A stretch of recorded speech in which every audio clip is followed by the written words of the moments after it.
सभी को नमस्कार। करियर फर्स्ट चैनल पर आपका स्वागत है। डिक्टेशन लिखने के लिए तैयार रहें। Ready, start.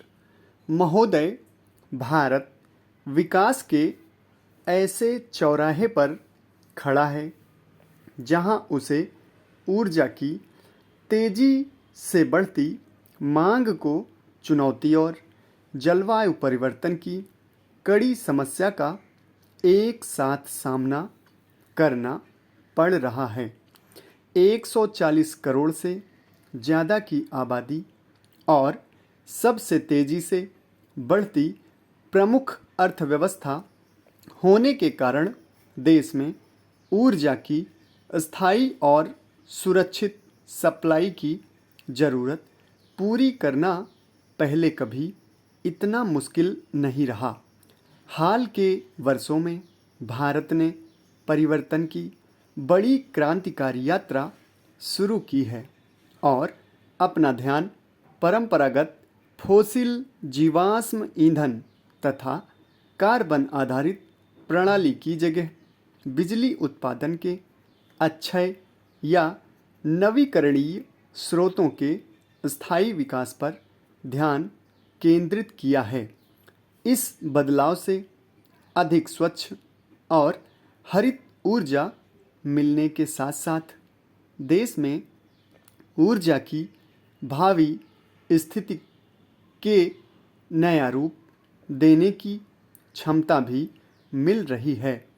इस लेख में उन प्रेरक तत्वों पर विचार किया जा रहा है जिनसे भारत में ऊर्जा यात्रा को बढ़ावा मिल रहा है और इस दिशा में अब तक हुई प्रगति का विश्लेषण किया गया है तथा सामने आई चुनौतियों का विशेष उल्लेख किया गया है और साथ ही अक्षय ऊर्जा स्रोतों से बिजली उत्पादन की दिशा के बारे में विस्तार से समझाया गया है।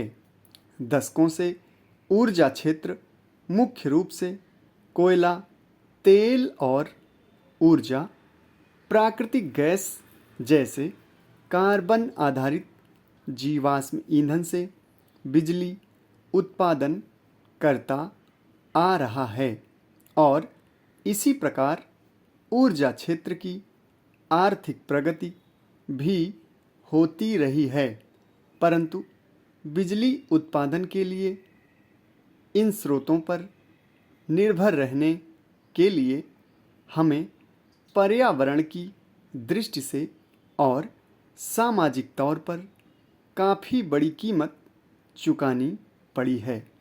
कार्बन ईंधनों को जलाने से पर्यावरण में ग्रीन हाउस गैसों का उत्सर्जन बहुत बढ़ जाता है, जिससे पृथ्वी का तापमान बढ़ता है और जलवायु परिवर्तन होने लगता है।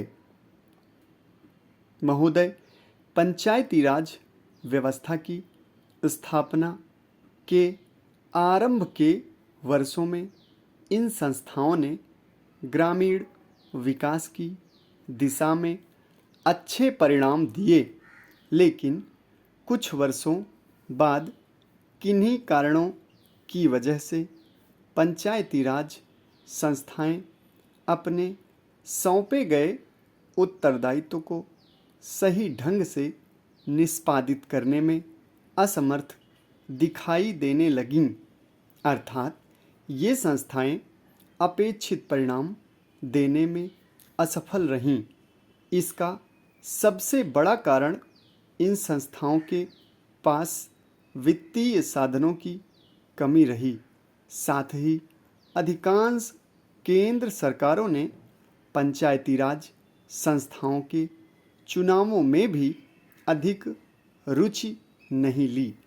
पंचायती राज संस्थाओं को अधिक गतिशील बनाने हेतु अशोक मेहता कमेटी ने सिफारिश की कि विकास कार्यक्रमों एवं योजनाओं को कार्यान्वित करने की जिम्मेदारी जिला परिषदों की हो।